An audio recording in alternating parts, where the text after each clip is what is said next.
Muy buenas tardes a todos y a todas. Vamos a dar comienzo a este acto de presentación del número del monográfico de Razón y Fe, titulado Fe, Secularización y Pluralismo Religioso, y a esta mesa redonda rotulada como Religiones en el siglo XXI. Les doy la bienvenida en nombre del director de la revista Razón y Fe, el padre Daniel Izuzquiza. Yo me presento, soy el padre Eduardo López, jesuita, jefe de redacción. Doy la bienvenida pues, a todos nuestros amigos, colaboradores, suscriptores, a los alumnos de Empresariales y Relaciones Internacionales y a los alumnos de Derecho que cursan la asignatura de Cristianismo y Ética Social, a miembros del Consejo de Redacción. Sean todos bienvenidos. Y obviamente a los integrantes de esta mesa redonda que después voy a presentar. En primer lugar, para presentar este monográfico, quisiera presentarles un dato muy objetivo, y es el mundo en el cual vivimos es muy diferente al mundo de anteriores siglos. El mundo del siglo XXI, nos guste o no, es diferente al mundo como era concebido en anteriores siglos, como esta Europa Regina, que era el mapa que imperó durante muchos siglos, desde el siglo XVI casi hasta el siglo XIX. La revista Razón y Fe de la Compañía de Jesús dedica uno de sus números a la reflexión sobre un tema de interés y de actualidad: la fe, la secularización y el pluralismo religioso. El monográfico está estructurado en tres grandes partes, tres grandes bloques, flanqueados por el editorial y la entrevista al cardenal Fernando Sebastián, y finalmente por un boletín bibliográfico donde autoridades competentes reseñan una selección de publicaciones relacionadas con el tema que hoy nos congrega. Los tres bloques centrales que configuran el monográfico son comprender, explicar y contemplar. Comprender. En primer lugar, la comprensión es la función de las ciencias del espíritu, acuñado por el filósofo Dilthey.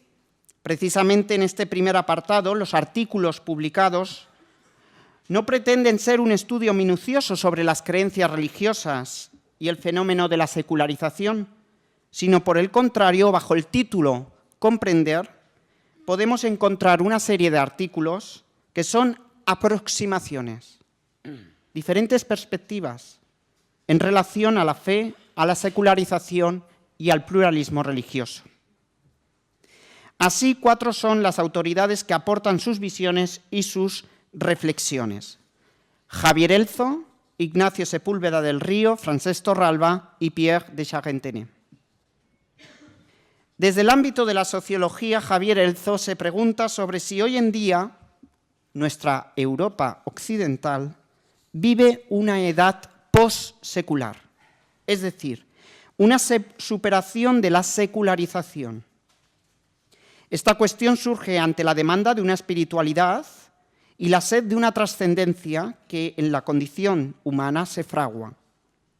Ahora bien, esta aproximación a la sociedad postsecular exige una condición sine qua non: situarse en una laicidad que busque los valores universales, lo que él llama la fe cívica, que considere la autonomía moral del individuo compatible con su fe religiosa y que colabore con los diferentes organismos religiosos. Por su parte, Ignacio Sepúlveda, apoyándose en la fenomenología de las religiones, da claridad a los términos secularismo, religión y pluralismo.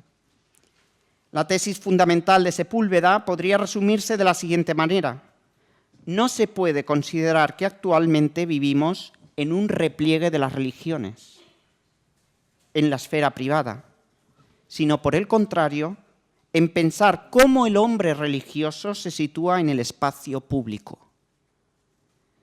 Si los dos primeros autores se centran en dos puntos de vista, el de la secularización y el de la fenomenología religiosa, los dos siguientes, Francesc Torralba y el jesuita Pierre de Charentenay, se aproximan al hecho religioso desde la filosofía y desde la geopolítica. Para el primero, Francesc Torralba, la sociedad líquida proclamada por el filósofo polaco Bauman ha sido superada por lo que él denomina la sociedad gaseosa, donde todo se desvanece y todo se volatiliza. En este sentido, las religiones, y en particular la fe cristiana, se encuentra ante un reto. ¿Cómo presentar al Dios de Jesucristo en un mundo volátil?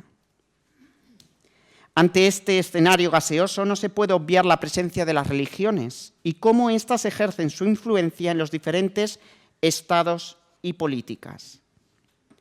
Así, Pierre de Charentenay retrata dos puntos esenciales: el trabajo por la paz y el diálogo interreligioso, por una parte, y por otra, la instrumentalización política de las religiones en un tiempo que él define como el tiempo de los fundamentalismos. Estos 4 artículos no dejan de ser una aproximación a las relaciones entre las creencias, la secularización o possecularización y el pluralismo religioso. Segundo bloque, explicar. En segundo lugar, bajo el título Explicar, 5 articulistas realizan varios estudios minuciosos en los que se analiza la nueva secularización, la libertad religiosa en España, la indiferencia religiosa entre los jóvenes españoles y una mirada crítica a la geopolítica y su relación con el pluralismo religioso. El jesuita Juan Antonio Estrada presenta una nueva fase de secularización que no versa ni en la disminución de la práctica cultual o sacramental, ni en la disminución del poder religioso en el poder civil. Más al contrario, esta segunda secularización u oleada tiene que ver con un pensamiento o mentalidad ajenos a lo religioso y a lo trascendental. Por su parte, los jesuitas Julio Martínez y José María Díaz acotan su estudio a la libertad religiosa desde el ámbito jurídico y moral. El primero trae a colación la Declaración Conciliar Dignitatis Humanae y el valor positivo del pluralismo religioso que ejerce en un Estado y en una sociedad. Además, desde el punto de vista español, en las relaciones entre Iglesia y Estado, Martínez subraya la importancia de la laicidad positiva que fundamente una cultura de encuentro y de diálogo. Desde una óptica más personal, José María Díaz recorre las relaciones entre Iglesia y Estado en España, con una referencia particular a los vigentes acuerdos con la Santa Sede. Siguiendo en ámbito español, Juan María González Anleo retrata sociológicamente la disminución de jóvenes creyentes y cómo estos devienen una minoría entre la juventud española. Finalmente, Alberto Priego estudia sucintamente el devenir de la religio politics, es decir, la función de las religiones desde el campo de las relaciones internacionales. Tercer y último bloque, contemplar. En tercer lugar, no todo es comprensión ni explicación, necesitamos contemplar. En efecto, el tercer grupo de artículos que configuran nuestro monográfico aborda la presencia de Dios en el campo artístico, especialmente novela y poesía. Nos estamos refiriendo a la dimensión poética o creativa. Jorge Sanz Barajas traza un espléndido ensayo acerca de cómo hoy un novelista puede hablar de Dios sin que por ello sea literatura religiosa. Mientras que Víctor Herrero de Miguel, franciscano capuchino, muestra el valor epifánico o revelatorio de las palabras y de los versos poéticos. como una de las formas que hacen del hombre un ser trascendente, simbólico, religioso y o espiritual. Dicho esto, retratado este monográfico, palabra escrita que intenta comprender, explicar y contemplar, toca ahora presentar a aquellos que con amabilidad, generosidad y disponibilidad han accedido a impulsar nuestro diálogo sobre esta temática que hoy nos reúne aquí. Quisiera presentar a nuestros tres invitados, que a través de su oralidad o su palabra oral nos ayudarán a lo que los franceses denominan la circulación de la parole, es decir, la circulación de la palabra, el diálogo, tan importante como necesario en nuestros días. Desde tres ámbitos: el científico, el periodístico y el de la cooperación internacional y de desarrollo. Les presento. En primer lugar, César Nombela. Es desde 2013 rector de la Universidad Internacional Menéndez Pelayo. Se licenció en Farmacia y en Ciencias Químicas y desde 1982 es catedrático de Microbiología.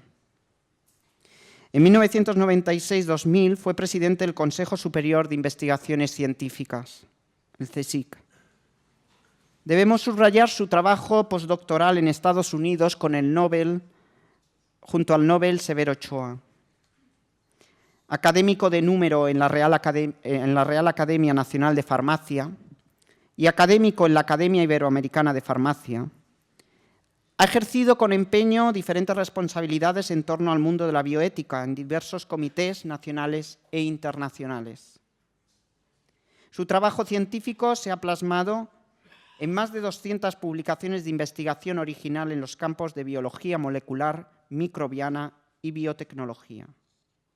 En cuanto a libros, cabe subrayar El conocimiento científico como referente político en el siglo XXI, Células madre, Encrucijadas biológicas para la medicina, Vive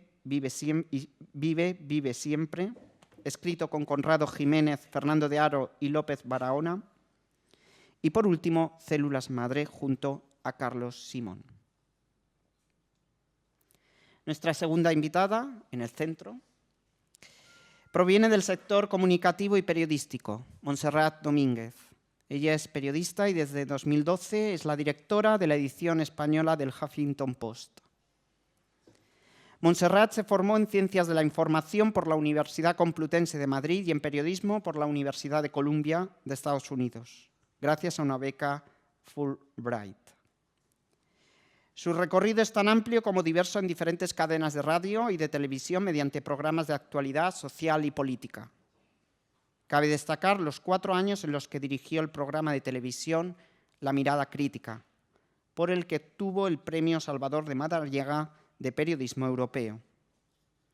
Pertenece al patronato o consejo asesor de varias organizaciones no gubernamentales de solidaridad. Finalmente, José María Vera cierra esta mesa redonda. Su carrera profesional la ha ejercitado en el ámbito de la cooperación internacional y de desarrollo.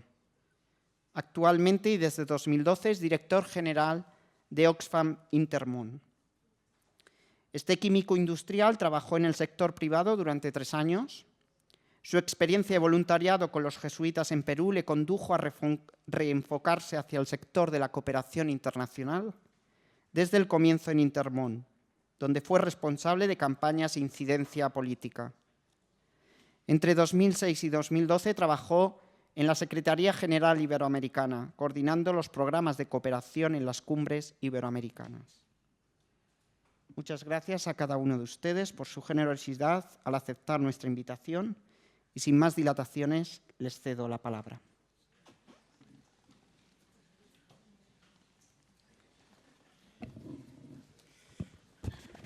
Muchas gracias, buenas noches. Es una gran satisfacción poder estar en esta casa y me han pedido que hable en relación con este excelente número que se acaba de publicar sobre la cuestión de fe, secularización y pluralismo religioso desde la ciencia y la cultura.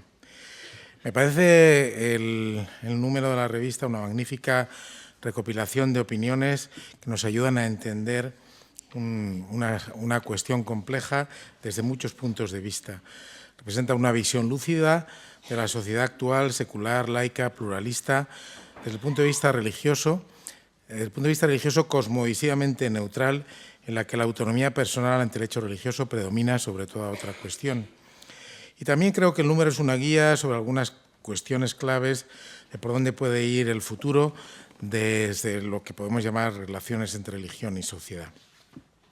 Hay una premisa que late en todas las intervenciones, y es que realmente la pregunta que acompaña al ser humano es la pregunta del sentido de la existencia, y eso está presente en cualquier cuestión a la que nos estamos refiriendo.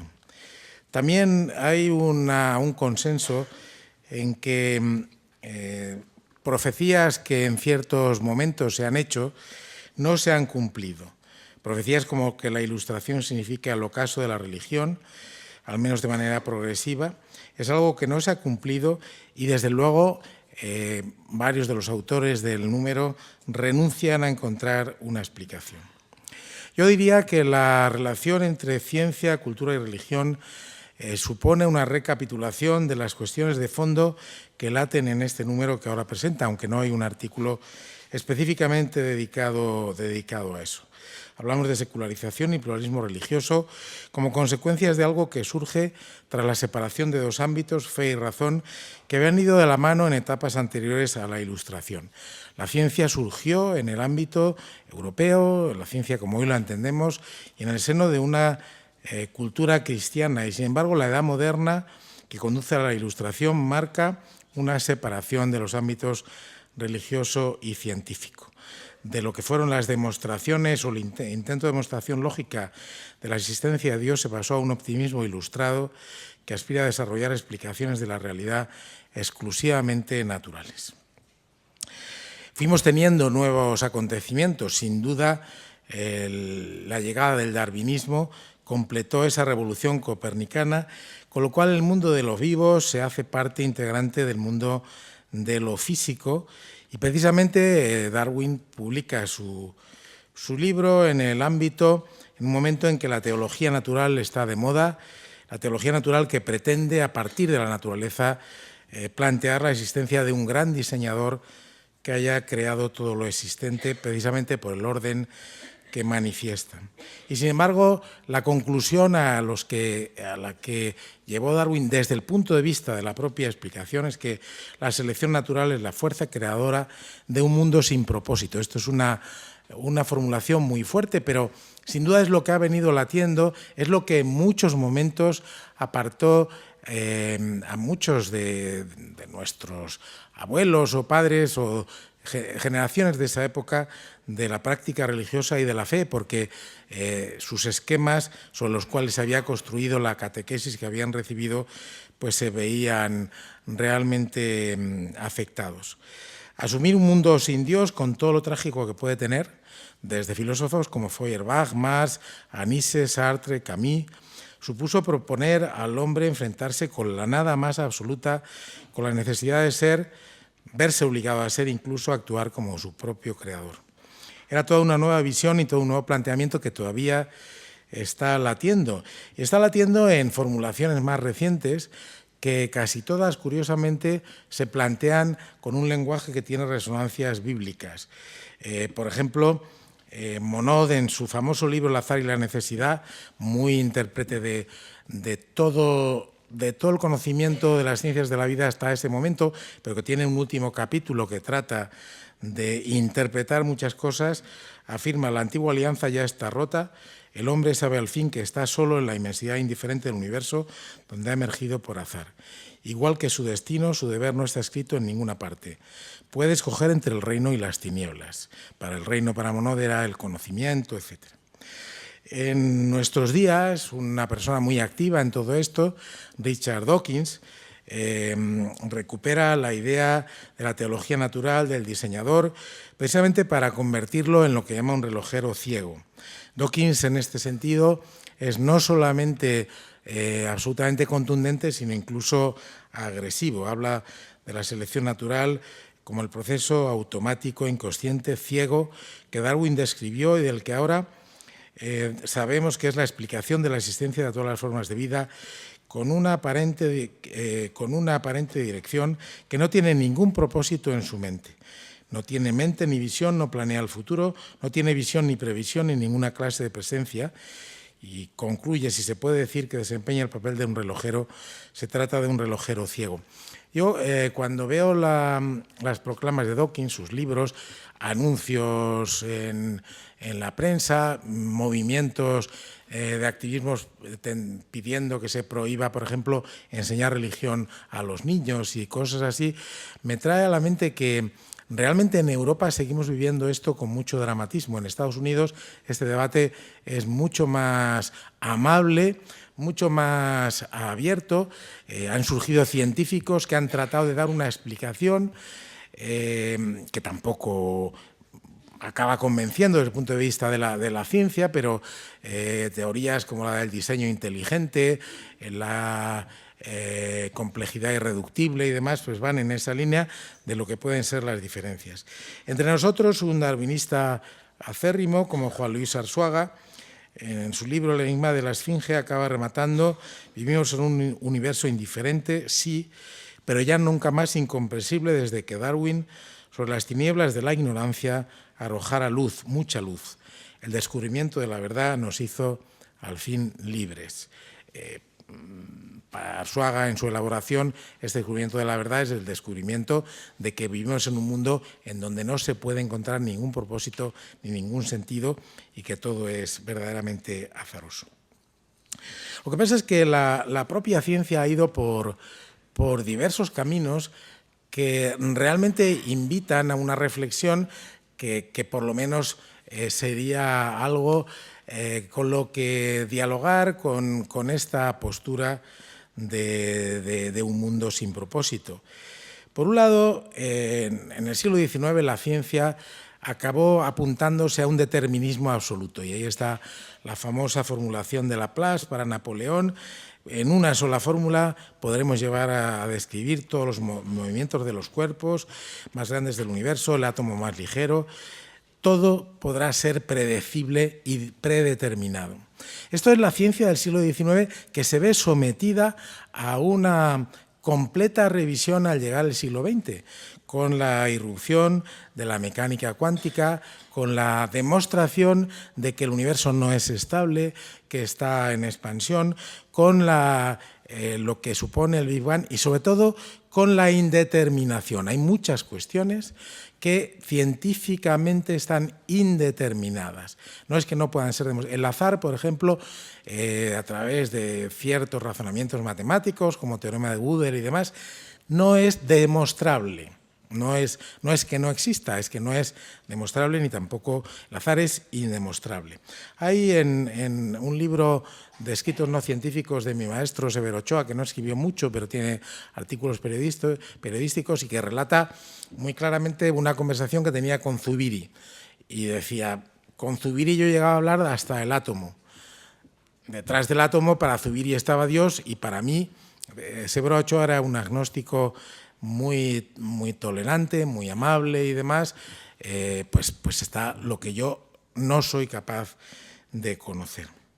Bueno, pues dentro de este escenario llegamos a esta sociedad actual, en la cual pues está muy bien definida en el artículo de Francesc Torralba como la sociedad del politeísmo gaseoso.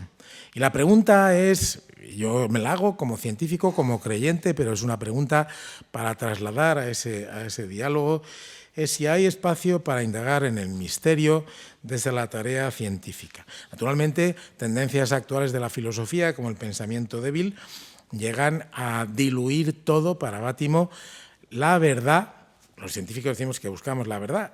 Para Bátimo, la verdad es enemiga de la democracia. Bátimo es heredero de Heidegger, de Nietzsche y demás, pero tiene pronunciamientos muy actuales. Por tanto, no hay una verdad, la realidad desestructurada es lo que queramos hacer. Yo en esta pregunta, y voy a ir concluyendo, aunque supongo que si hay coloquio pueden salir más cuestiones, de si hay espacio para el misterio. Claro, misterio se relaciona con mística y curiosamente tenemos pronunciamientos diferentes. Hay un artículo, un ensayo de Ortega y Gasset de finales de los años 30 que lo titula Defensa del teólogo frente al místico. Y además llama la atención una cosa, dice, las iglesias siempre han visto con recelo a los místicos. Y Ortega viene a decir la mística no redunda en beneficio intelectual alguno, sí la teología. Y señala filósofos que fueron místicos, pero como místicos no aportaron nada, desde Plotino a Bersón.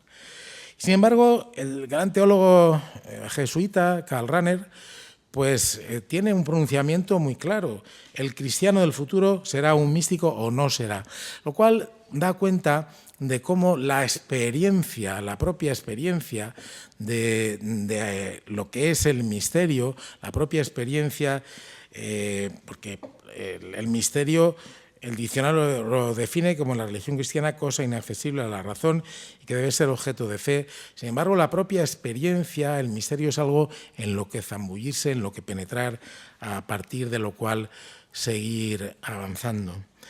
Y eso forma parte de la trayectoria y la experiencia vital del creyente. Y yo vengo proponiendo 3 caminos en una búsqueda de armonía entre ciencia y sentido de la vida, trascendencia. Esos 3 caminos que yo señalo son profundizar en lo que ambos caminos, la búsqueda de la verdad científica y la apertura a la trascendencia, tienen de común. Que pueden tener más, incluso Marco Bersanelli, un físico italiano que fue presidente de la Academia Pontificia de Ciencia, tiene escrito el misterio como estímulo para la indagación científica. Hay algo de común en esa búsqueda. Olegario González de Cardenal afirma: las puertas del misterio, tanto del hombre como de Dios, solo se abren desde dentro.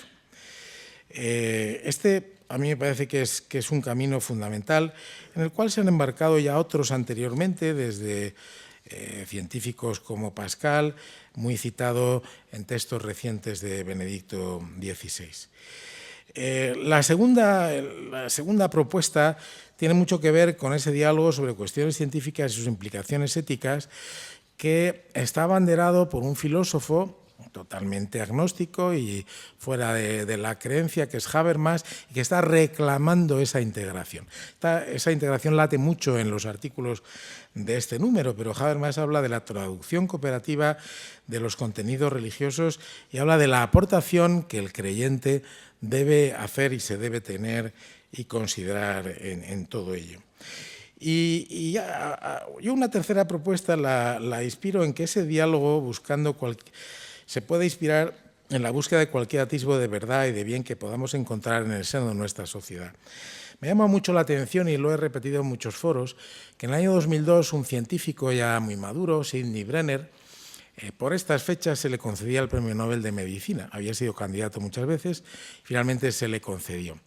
Y estuvo aquí en España en muchos momentos y tenía una especie de muletilla que repetía continuamente y que decía: en estos tiempos, en España le dijeron hay que hacer apostolado científico, y hay que promover la ciencia y hay que convencer, eso lo incluso decir delante del rey.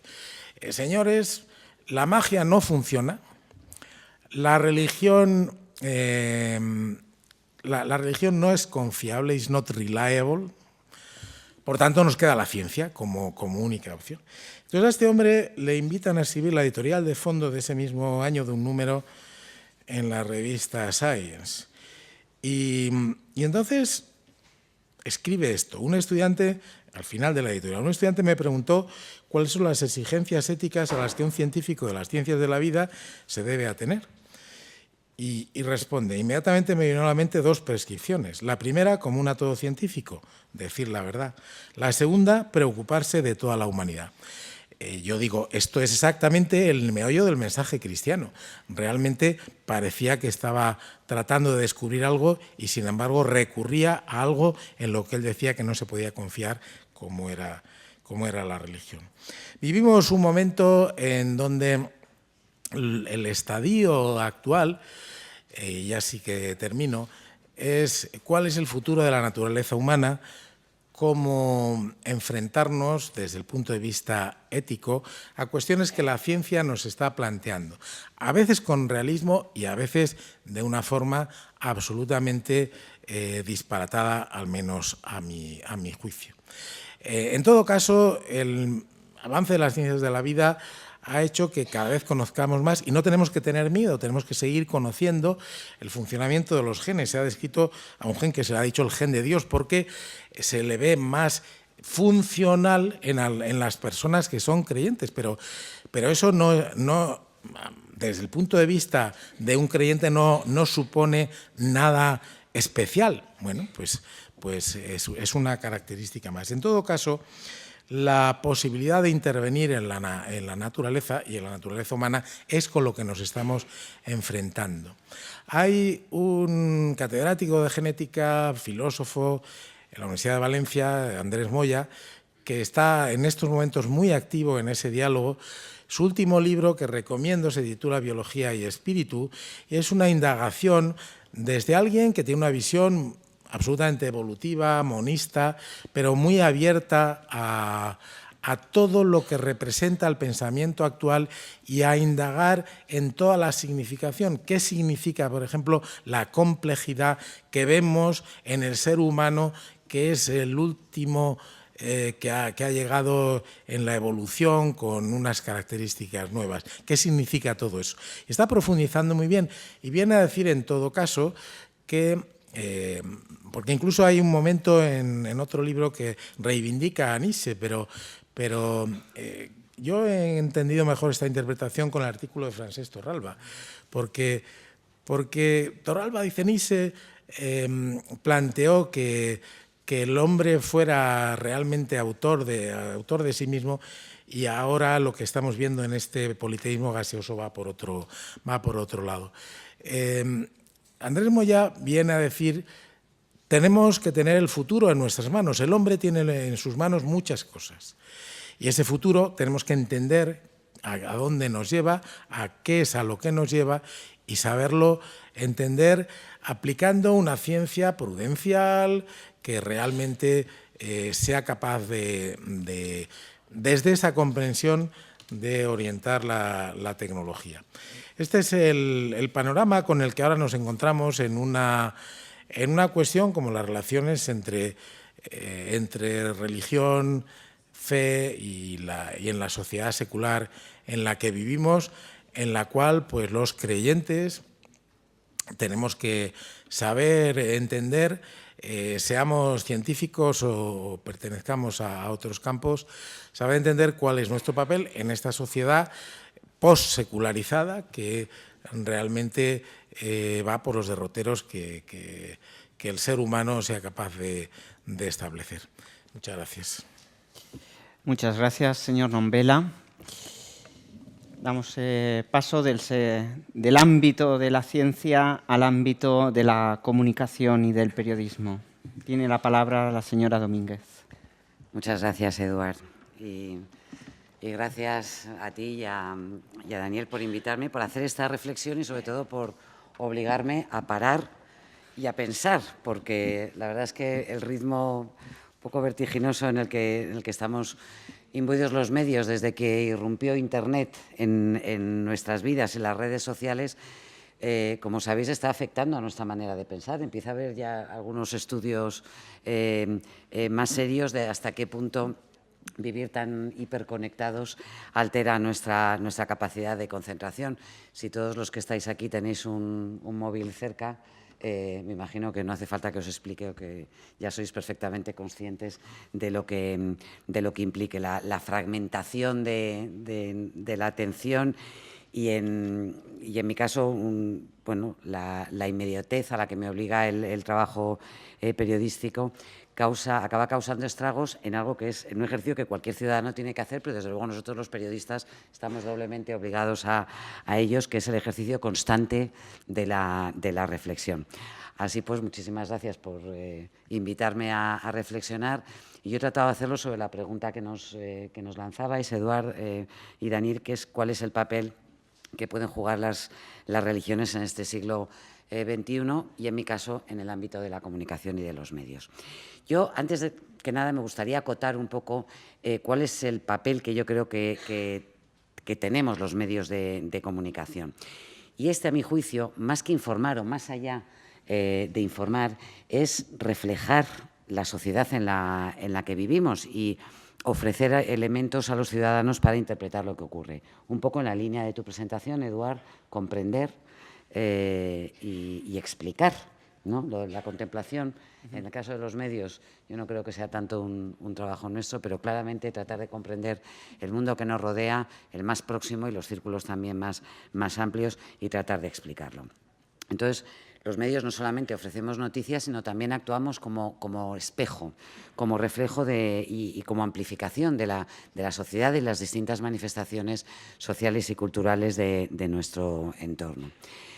Yo creo que sí que podemos coincidir todos de que para que haya una sociedad con un buen músculo es imprescindible que haya medios de comunicación de calidad, que haya pluralidad en los medios, que sepan estos olfatear las inquietudes de los ciudadanos y que sean capaces de alentar y de promover el debate para llegar a conclusiones que nos permitan avanzar. Yo sé que hay muchos que les gusta hablar todavía del periodismo como el cuarto poder. Sin ninguna duda ha habido muchos medios a lo largo de la historia que han tenido una influencia fundamental en la creación de la agenda pública, pero yo tengo la impresión de que se está desvaneciendo. La influencia real de los medios está en jaque desde la irrupción de Internet y fundamentalmente de los social media, de las redes sociales, y nosotros, los periodistas, ya no somos los que marcamos la agenda, mal que nos duela y mal que nos pese, pero tenemos que hacer un ejercicio de humildad porque cada vez es más así. Las voces se han multiplicado y posiblemente, como en esta audiencia hay gente de mi edad para arriba, pero luego veo muchos estudiantes muy jóvenes, bueno, los de mi edad y desde luego los que estamos en esta mesa, nosotros seguimos acudiendo a los grandes medios para informarnos, a los que nos dan garantías de credibilidad. Posiblemente muchos de los más jóvenes que estáis aquí no entráis jamás en la portada de un medio tal cual, sino que es a través de las redes, a través de Twitter y fundamentalmente a través de Facebook, cuyo algoritmo tiene muchísima más potencia que un editorial del New York Times. Es como recibís la información, como la compartís, de manera que cualquier voz, no necesariamente contrastada a través de un medio de comunicación, en estos momentos puede hacerse viral y puede tener un nivel de influencia muchísimo mayor que el que hemos tenido habitualmente o hemos tenido tradicionalmente los medios. Todo eso es ni bueno ni malo. Lo único que sabemos es que cambia las reglas por las que nos regíamos, que la jerarquización que hacíamos los medios de comunicación al escoger con qué noticia abríamos en la radio, cuál desarrollábamos o cuál era la portada, cuál era el titular. Bueno, esto salta por los aires porque en el periódico que yo dirijo el 60% de nuestros lectores lo recibe a través de las redes sociales, recibe una noticia y luego decide si continúa leyendo o no, pero ya ni siquiera ven esa portada en la que nosotros ponemos tanto cariño, es nuestra apuesta informativa, tratamos de que tenga una coherencia, un hilo conductor y tal, da igual. La mayoría de nuestros lectores nunca llegan a entrar a nuestra portada, nunca saben qué es lo que nosotros consideramos más importante. Es más importante lo que un amigo les recomienda y lo que ellos recomiendan a su vez a los círculos suyos que lo que los medios teníamos a gala hacer, que era marcar la agenda pública e influir. Bueno, no tiene mucho que ver con el debate, pero quizás sí, por eso lo dejo caer. Para curarme en salud, bueno, quiero reconocer y quiero recordar también que los medios tenemos esta misión y desde luego los periodistas nos sentimos importantes por esa razón social que tiene nuestro trabajo, pero también hay que reconocer que somos un simple negocio. Una empresa, una transacción comercial. Nosotros trabajamos en empresas que lo que buscan, la gran mayoría de ellas, aunque hay otras que tienen distintas connotaciones, es hacer dinero. Por tanto, estamos sometidos a un consejo de administración que exige resultados. Necesitamos lectores, oyentes, espectadores, necesitamos audiencia en Internet, clics, que cliquéis en las noticias y que así podamos atraer a publicidad. Y eso ocurre con los medios privados o los medios comerciales, pero también con los medios públicos.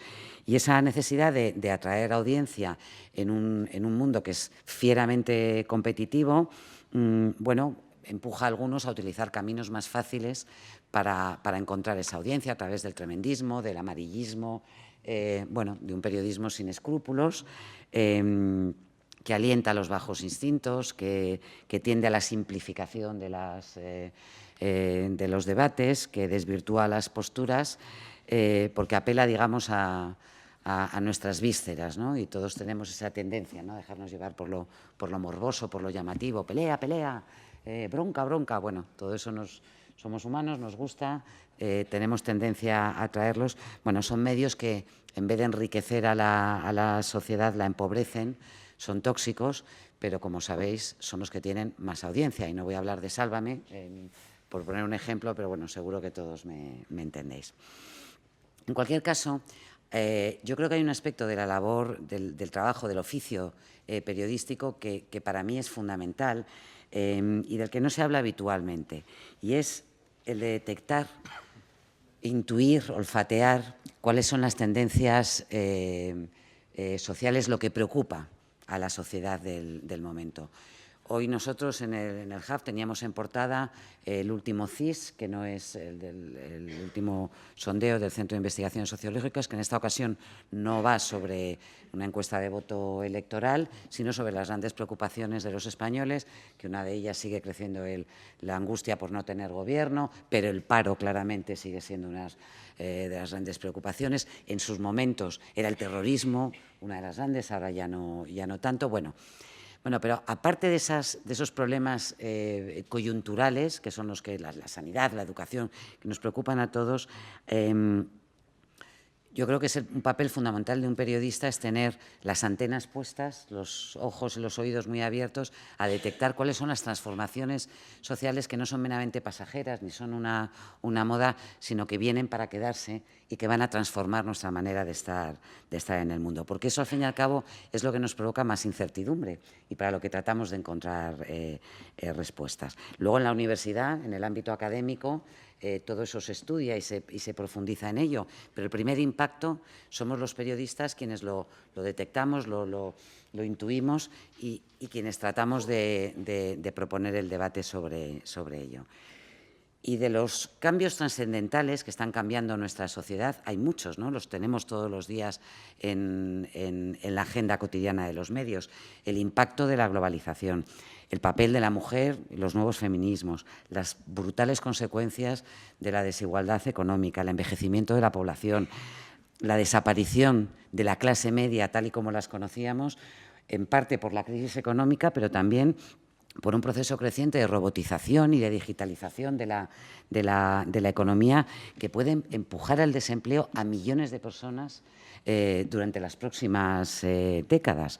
El terrible desfase que hay ahora mismo entre la educación reglada y las necesidades de un mundo cambiante que requiere otras habilidades y otros conocimientos. Las nuevas familias, que ya no se basan en el esquema clásico y tradicional de mujer, marido e hijos y que engloban a parejas del mismo sexo, transgénero, el debate con los derechos de la comunidad LGTB, el debate que yo creo que es inaplazable sobre la muerte digna y la eutanasia, y así podíamos continuar. De todos estos fenómenos hay grandes dilemas éticos y morales que debemos abordar.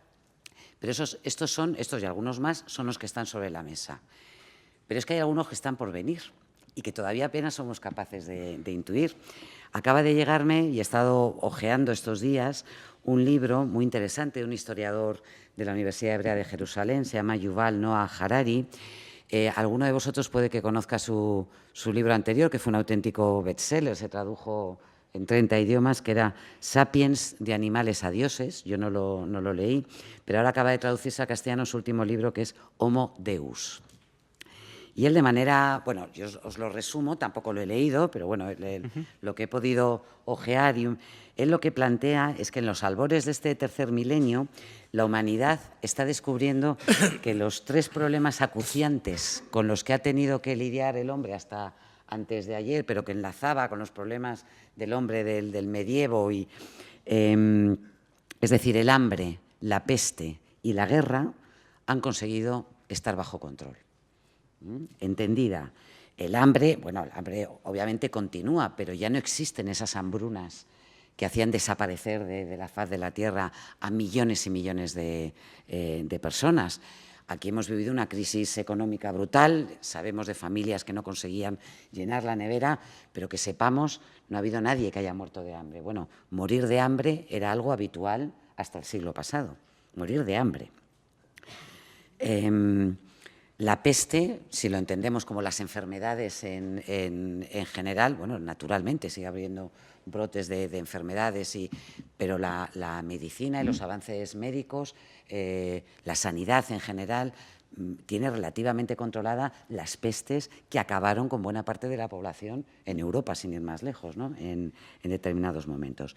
Y la guerra sigue existiendo, lo estamos viendo día a día, pero cada vez más encapsulada.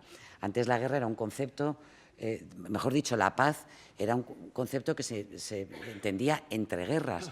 Ahora mismo, en este siglo, a diferencia de lo que ocurría en el siglo pasado y lo que vivieron nuestros abuelos y en caso mío, mis padres, es inconcebible el concepto de guerra como algo inmediato que acabará ocurriendo más pronto o más tarde en las sociedades más desarrolladas. De hecho, para eso, bueno, todos los que estudiáis relaciones internacionales, de algo ha servido toda la internacionalización y es precisamente para evitar los conflictos que acaben en guerra. Sostiene que una de las amenazas claras que tenemos ahora, que es la del terrorismo fundamentalista, es en el fondo un espectáculo pavoroso, pero que no deja de ser, cuya capacidad real de causar un daño inmenso es muy relativa.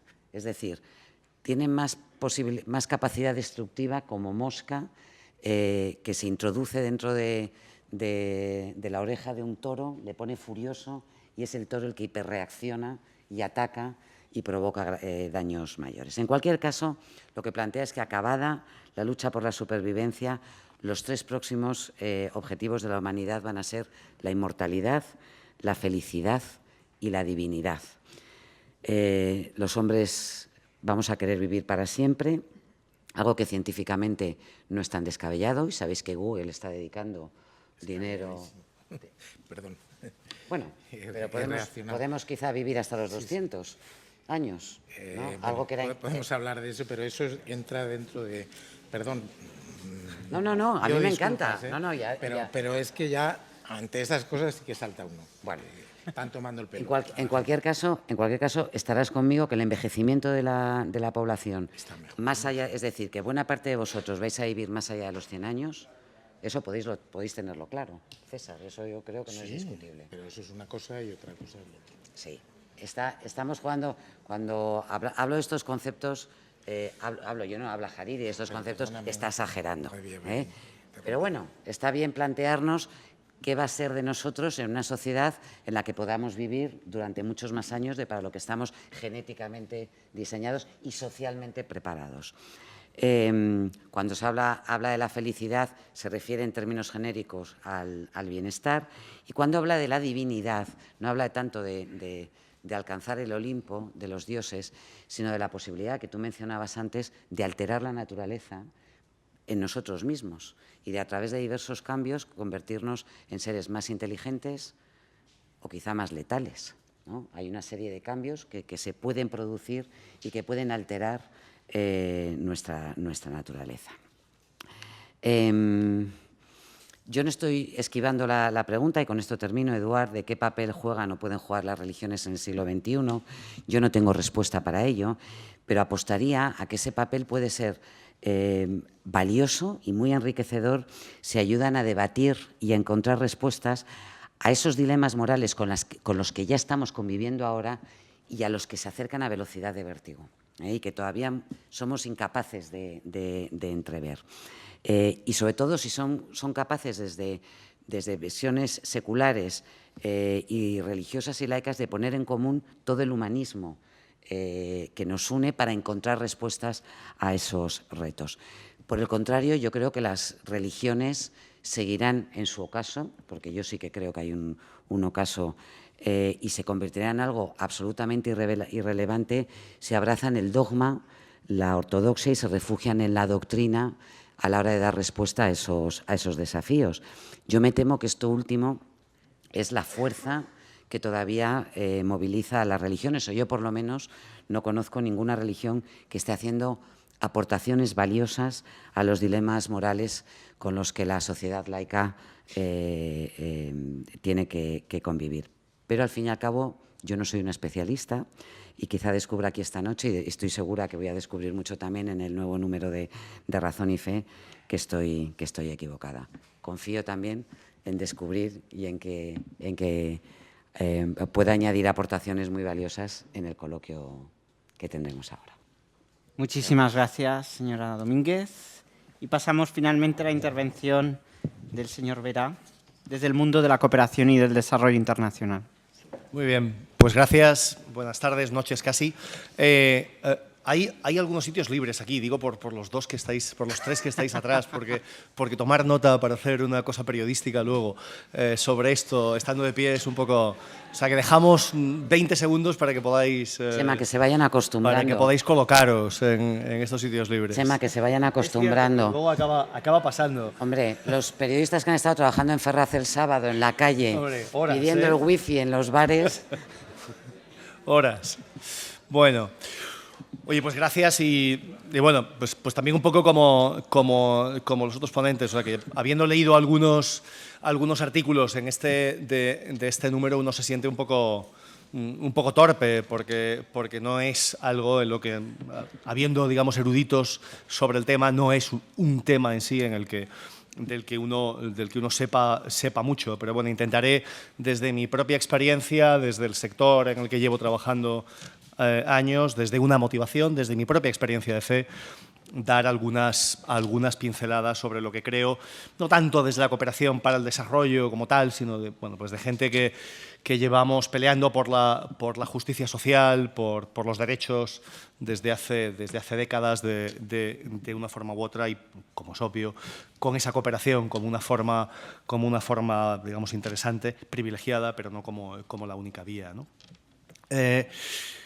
Acudo a un planteamiento un poco clásico porque creo que el rol tiene que ser un rol de cambio. La justicia social exige una transformación, exige un cambio y alguna teoría clásica habla que para que la transformación social se dé tiene que haber cambios en las estructuras, en la cultura, actitudes y en las personas, ¿no? Y si no se dan esos tres a la vez, el solo pensar que con uno de ellos se va a dar se queda cojo. Y yo creo que es algo cierto. Voy a referirme a las dos primeras, a la parte estructural sistémica y algo sobre cultura y sobre narrativas asociadas con la justicia social, pero sin que ello quite el que crea firmemente en el cambio personal, ¿no? en que nada pasará si no hay una búsqueda del ser humano por el bien, por la trascendencia, por el encuentro con algo más allá que le lleva a una conversión, a ser mejor, a ese algo diferente y no sea en la religión o sea en esa búsqueda personal que sea, pero ese cambio hondo que se puede ir dando dentro de lo que cada uno somos, ¿no? Con las rupturas y con las quiebras que la vida trae. Pero yéndome al campo estructural y al campo sistémico y poniendo algunos ejemplos, los que me salieran más cuando preparaba esto eran los del Papa Francisco, ¿no? O sea, es del que soy bastante fan, quizá, como es predecible, ¿no? Pero yo creo que refleja francamente bien lo que ha sido toda una tradición de doctrina social enraizada en las comunidades, en la gente en la que más sufre, con un peso institucional fuerte, pero claramente modernizada, con un marketing campañero espléndido, porque yo creo que es un excelente comunicador, aunque tenga una voz suave y con una influencia muy determinante en estos últimos años en estructuras políticas y en prácticas. ¿No? ¿Me sale el Papa? No me sale con tanta intensidad la la Iglesia o toda la Iglesia como tal, porque creo, y es bastante evidente, que existen tensiones y porque hay claroscuros dentro de ella y claramente no me salen todas las religiones de la misma manera. Luego diré algo más sobre ello.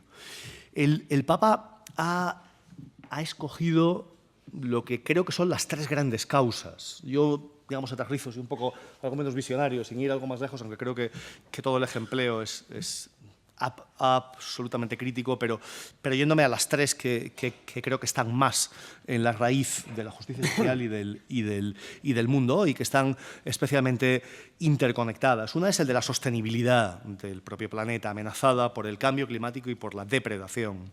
Otra es el de la desigualdad extrema, que lastra la lucha contra la pobreza, contra la exclusión social, que está laminando esa clase media, como Monse decía, y la cohesión social. Y la tercera es la situación de los refugiados y de los migrantes, tanto en origen como en ruta, como en acogida, si se puede llamar por acogida lo que estamos haciendo en la mayor parte de los países europeos. Para mí estas son las que son. Y lo que ha hecho primero es alzar la voz, y bien fuerte, ¿no? Aunque, como decía, la suya real sea frágil.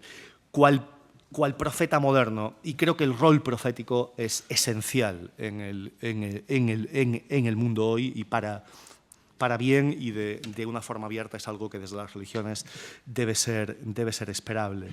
Para denunciar, en este caso, pero para hacer algunas propuestas también sobre lo que ocurre, sobre estas tres causas, sobre cosas que no podemos permitir.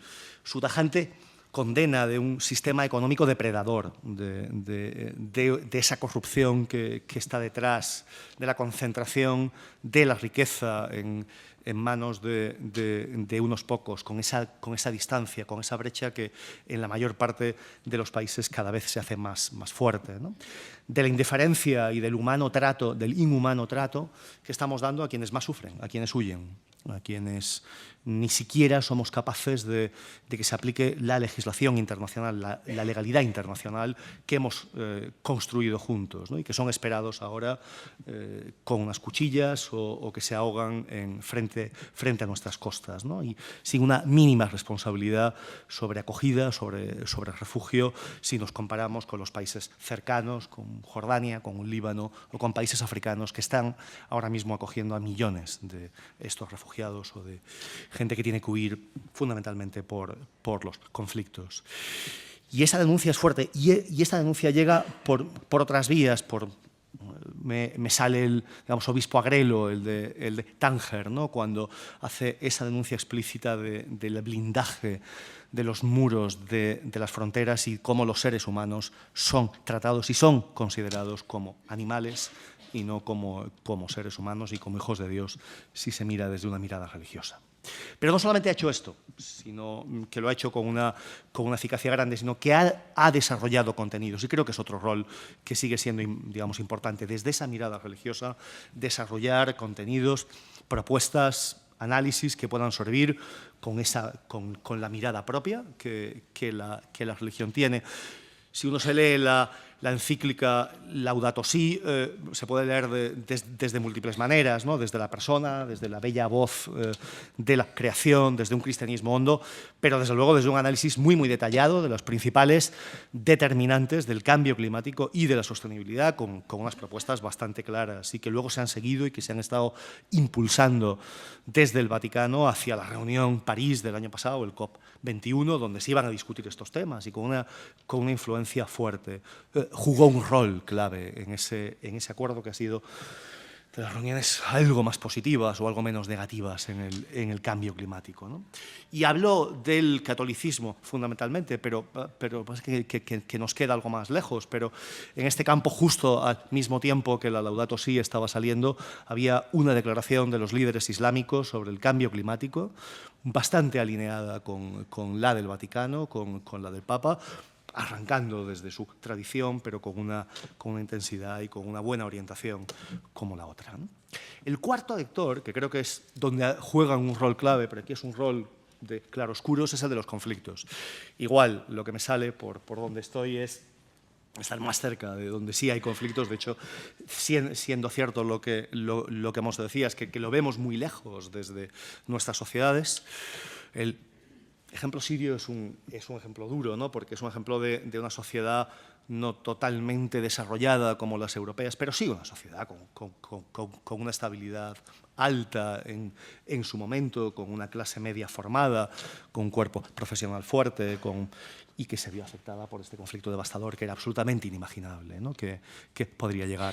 En otros lugares, bueno, realmente son conflictos enquistados en ciertas cosas o con raíces, no entro en ellos ni en sus efectos. Pero sí se habla mucho de los conflictos religiosos o por causa de la religión. Y es cierto, pero creo que es cierto parcialmente. A veces lo religioso se usa para esconder intereses económicos de ciertos grupos, control sobre la tierra, sobre recursos naturales, o se maximiza o se tergiversa, ¿no? A veces es entre corrientes dentro de una misma religión, y creo que el ejemplo más claro es el Islam, ¿no? Donde la inmensa mayoría de las víctimas del extremismo islamista y del terrorismo devastador son musulmanes, fundamentalmente entre ellos, y sí, a veces lo religioso tiene un peso elevado. Pero también es desde lo religioso como la mediación y la reparación puede llegar, y hay también ejemplos buenos por el peso de los valores, por la capilaridad, por la capacidad que tiene para calar a lo hondo de las personas y de las comunidades, por el ascendiente sobre partes extenuadas en el conflicto, donde hay muchísimo dolor, donde hay un resentimiento fuerte y donde hace falta entrar muy desde lo hondo y muy desde lo personal y desde lo, digamos, comunitario. Para mí el ejemplo lejano, que seguramente no suena a muchos, pero algunos sí lo habréis seguido algo más, es el de la República Centroafricana, donde, bueno, pues donde hay un conflicto que se definió entre musulmanes islamistas y cristianos, que no necesariamente es así, que tiene también raíces en el manejo económico de los recursos naturales, especialmente los diamantíferos, o puede ser visto desde la parte étnica, desde los pastoralistas y los campesinos, pero el hecho es que había una parte relevante de parte religiosa. ¿Qué hizo el Papa? El Papa se fue a Bangui, que es la capital de la República Centroafricana, donde no hay ningún líder que va. A nadie le interesa lo que pasa en la República Centroafricana, salvo algunos trabajadores humanitarios, algunos religiosos, religiosas y algunos de los diplomáticos algo más sensibles o que, por supuesto, tienen que estar en ello. El resto a los líderes no les interesa. ¿Y qué hizo? Cuando llegó, se fue al único barrio musulmán, PK5, que hay en Bangui, en la República Centroafricana. Lo que allí ocurre, no me da tiempo para poderlo glosar, pero lo que allí ocurre es una explosión de reconciliación, de lágrimas, de musulmanes y de cristianos que se abrazan y que abren puertas. Y es sincero. Y eso quiere decir que ya se resolvió todo. No, sigue habiendo una gran fragilidad, pero hay una desactivación del elemento religioso en ese conflicto que ahí queda como una semilla para construir. Hay luces, pero hay sombras.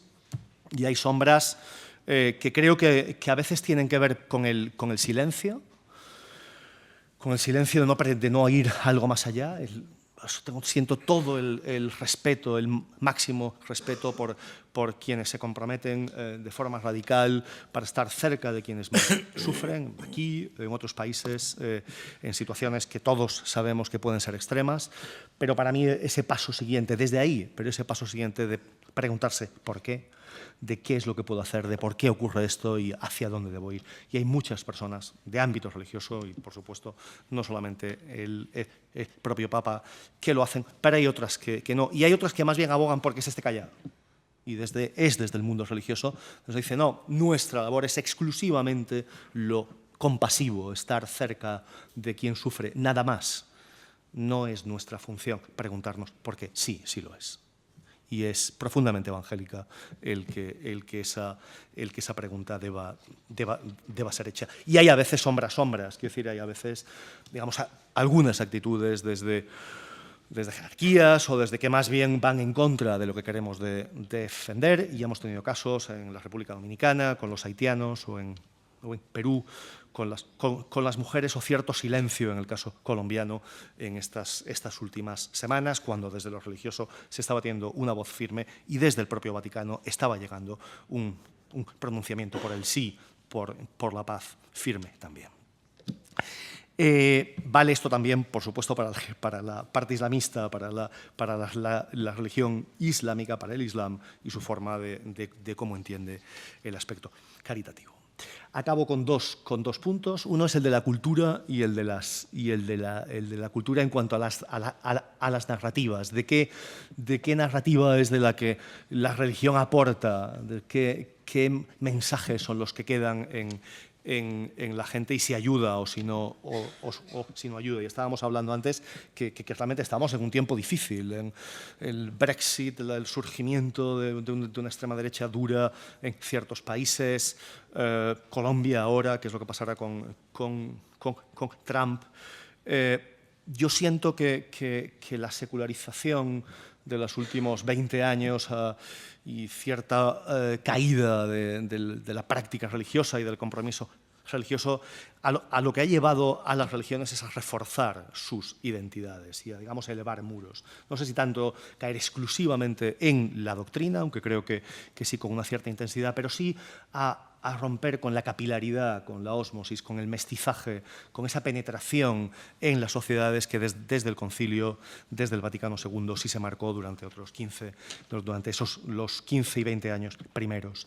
El riesgo de esto es la purificación de lo absoluto. Podremos ser menos, pero somos estrictamente puros, somos los que somos. Creo que esto no será lo que nos abra, no será lo que realmente nos sirva para enganchar con el mundo de hoy, con la gente, con cómo está pensando hoy. Pero esto queda para los religiosos solo. Pero el segundo es que tiene una fuerte incidencia sobre esas narrativas para la justicia social, porque atrinchera. Y no podemos vivir en las trincheras, en los muros, atrás de ellos. Hay millones de gentes en el mundo hoy, Europa, Estados Unidos, que están en situación de precariedad y de vulnerabilidad. Hasta el Banco Mundial, en su último informe, habla de que la raíz está en la austeridad, en la desigualdad extrema, en el poder político que cae en manos de unos pocos cada vez más. Y, sin embargo, hay un discurso que cala y que arroja las causas de esos males hacia el otro, hacia el trabajador chino que está explotado también, hacia quien puede venir, hacia quien puede llegar y que no podremos absorber porque no hay para todos. Eso es lo que se ha conseguido en esas narrativas. Esas son las que hace falta romper. Y ahí, desde lo religioso, y hay ejemplos espléndidos, hay mucho que se puede hacer. Y mi última palabra es la que no he usado en todo este rato y que creo que no se ha usado antes, y es la palabra mujer. Y no lo he mencionado para dejarlo como el último punto. Para mí es el gran reto que las religiones tienen hoy, en un sentido amplio y en el de la justicia social de una forma, digamos, especial. No ya es solo el reconocimiento de que la pobreza, la exclusión social, la desigualdad y la violencia se ceban en las mujeres, ni tampoco asumir que es el liderazgo de la mujer, su peso en las propias comunidades, familias, en la vida política, el principal factor de transformación social en el mundo en el que yo conozco. Y que necesitamos hacer una defensa firme de los derechos de las mujeres frente a sociedades patriarcales. Y que el enfoque de género es algo, por Dios, que es absolutamente indispensable y que organizaciones laicas y religiosas usamos, y no un rayo que cae como un auténtico demonio. Por lo tanto, es mirarse adentro también y asumir que hay situaciones injustas, antiguas, y que es insostenible la desigualdad también dentro y desde las propias religiones y cómo desde ahí podemos influir. Nada más. Muchas gracias, señor Vera.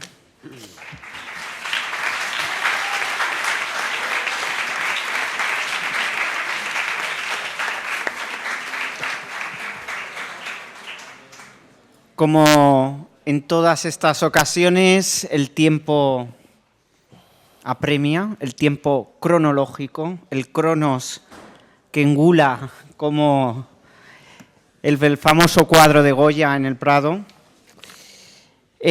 Podemos disponer al menos de una pregunta, máximo dos, que alguien tenga en el auditorio. El señor director hace uso del micro.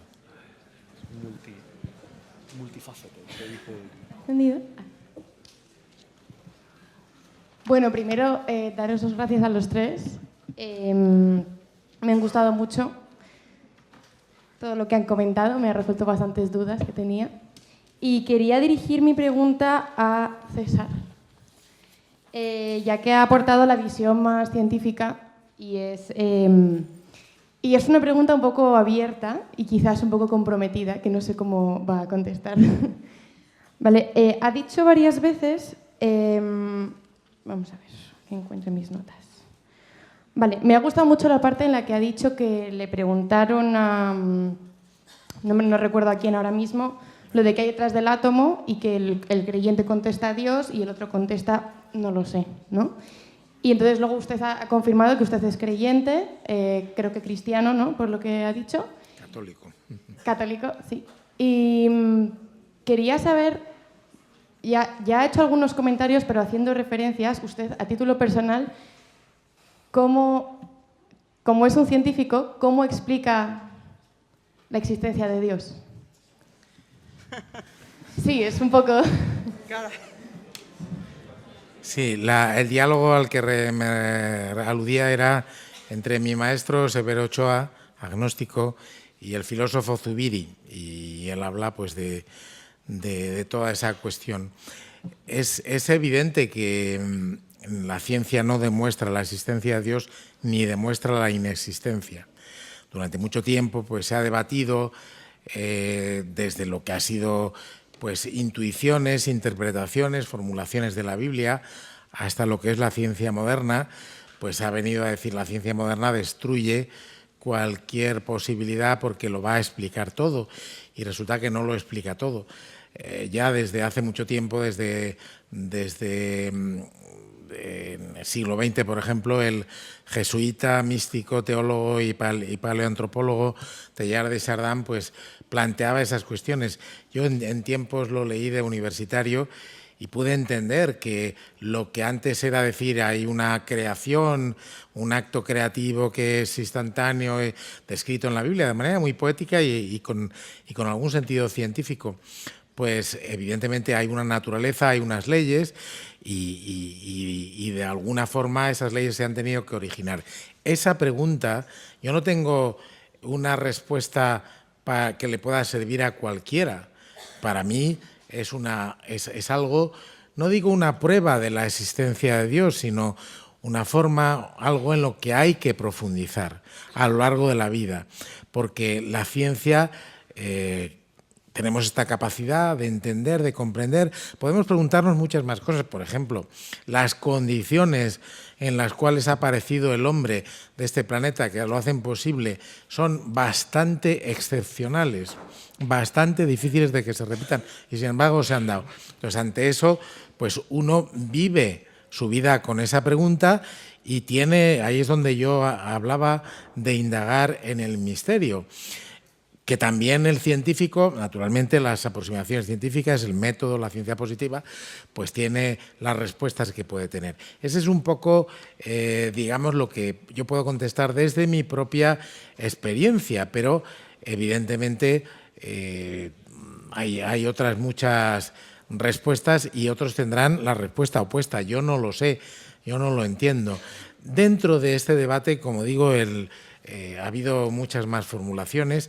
Y ahora, ante eso, mucha gente dice, bueno, no profundicemos mucho en esto, sino profundicemos en qué es el hombre, qué podemos hacer, qué futuro nos espera. Y eso es también un debate que tiene un contenido científico. Por eso yo interrumpí un poco a Montserrat y la verdad es que lo lamento muchísimo, pero ya que estoy en el uso de la palabra y después tú, si quieres, por favor, me replicas, pero... Cuando alguien está diciendo vamos a vivir 300 años, 350, 400, que algunos cruzan este tipo de apuestas, están jugando a tomar el pelo a la gente. Lo malo es que eso en los medios muchas veces tiene tal impacto que es casi lo único que queda. Sabemos mucho del envejecimiento, lo estamos estudiando, lo están estudiando cientos, miles de científicos. Lo que es la restricción calórica, la temperatura más baja, la oxidación, todo eso podemos contrarrestarlo, pero de ahí a decir se ha acabado, también hay gente que calcula científicamente el límite donde puede estar, y parece ser que está en algo más de los 100, pero no mucho más. También es una propuesta bastante arriesgada. Por eso, en el mundo de la ciencia es apasionante el debate que podemos vivir, pero en el debate interdisciplinar la verdad es que habría que acotar muy bien las cuestiones, y hay gente que habla sin conocimiento de causa. Pues por alusiones. Por favor. Vamos a ver, obviamente no era eso el objeto del debate, sino sencillamente plantear cuáles de las cosas que están ocurriendo, por ejemplo. Lo que era impensable hace no muchos años es pensar que se podía concebir un hijo sin que hubiera un varón y una mujer. En estos momentos ya no es necesario que haya un varón y una mujer. Tú puedes ir a una clínica de fertilidad, puedes tener además los óvulos congelados durante un tiempo. Acaba de nacer la primera criatura con 3 ADNs diferentes, y hay estudios que señalan que dentro de no tanto tiempo ni siquiera es necesario el vientre de una mujer para llevar adelante un embarazo. Eso hace 40 años nos hubiera parecido una auténtica locura, ciencia ficción, tonterías y tal y cual. Eso está ocurriendo. A mí lo de la inmortalidad me parece bueno como titular. No creo que ni siquiera Hariri, que es un tipo interesante, esté planteándose la idea de que seamos inmortales para siempre. Pero a mí sí que me parece interesante, César, echar un vistazo a cosas que están ocurriendo y que no sabemos científicamente dónde nos llevan, en vez de descalificarlas directamente como tonterías, porque yo, vamos, te concedo la inteligencia para saber ver un poquito más allá del titular sonoro, que nosotros los medios lo utilizamos mucho, y desde luego Hariri lo utiliza para vender libros y para interpretar los retos de una población envejecida cuya expectativa de vida va a ir a más y a más, y nosotros sencillamente no tenemos solución para socialmente dar cabida a esa situación. Pero hemos dicho eso, a mí también me parece una imbecilidad. Una última pregunta, si la hubiese. Aquí había alguien. Los genes de un hombre y una mujer. Y esto de los 3 ADN es una cosa muy especial. Yo no desprecio nada de eso. Yo no voy a hacer preguntas. Yo voy a hablar desde la experiencia. Decían que cómo se conoce que Dios existe, cómo sabemos. Leí en el canto del pájaro cómo una persona preguntaba a otra persona que cómo conocía a Dios. Y le dijo, mira, igual que tú sabes cómo es el vino y a qué sabe el vino. Y dijo, pues no.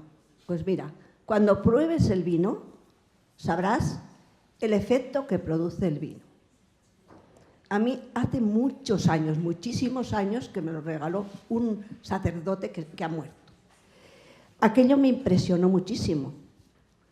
Y es verdad, cuando una persona tiene una experiencia de un ser, que yo no hay que llamarle ni Dios ni nada, ser con mayúscula, cuando tú tienes una experiencia verdadera de ese ser que te ama, que te quiere, que está en ti perfectamente, dentro de ti, en ti mismo, eres tú misma, es la misma persona. Cuando tú tienes esa experiencia, la transmites, y transmites luz. Yo leí esta mañana como un ciego iba por las calles con una lámpara encendida y le preguntaban, ¿por qué llevas una lámpara encendida por las calles si tú eres ciego?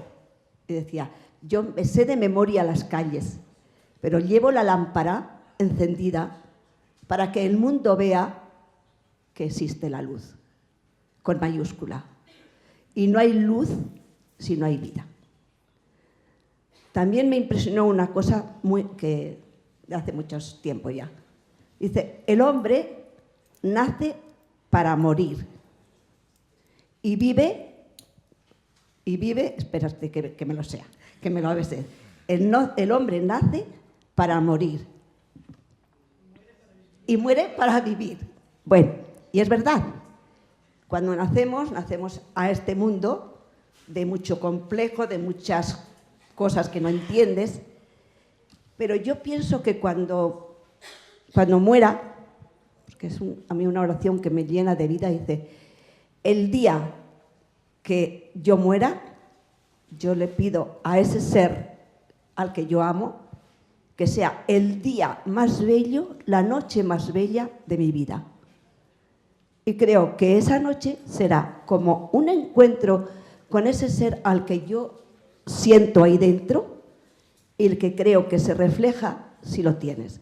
Si no lo tienes, no reflejas nada. Y así es como se encuentra Dios, a través de las personas que viven pensando en los demás y se entregan en los demás sin más, así, generosamente, sin nada, ni pedir nada, ni buscar nada. Como yo esa experiencia la he vivido, pues creo que ese es Dios. Y esa es la felicidad. El entregarte de verdad a aquellas personas, sobre todo los más pobres y los más débiles. Y con esto termino lo que yo llevo dentro de mi corazón, dentro de mi ser. Muchísimas gracias.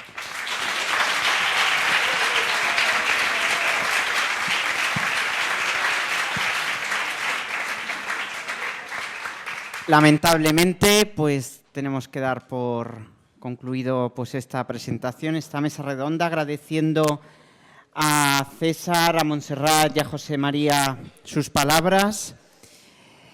Al final, a la salida, pues quien lo desee pueden adquirir el número de Razón y Fe. Y para los alumnos de E6B estará Arturo al final para apuntaros la asistencia. Y para los alumnos de E1 estará Carmen. Muchas gracias y muy buenas noches. Gracias.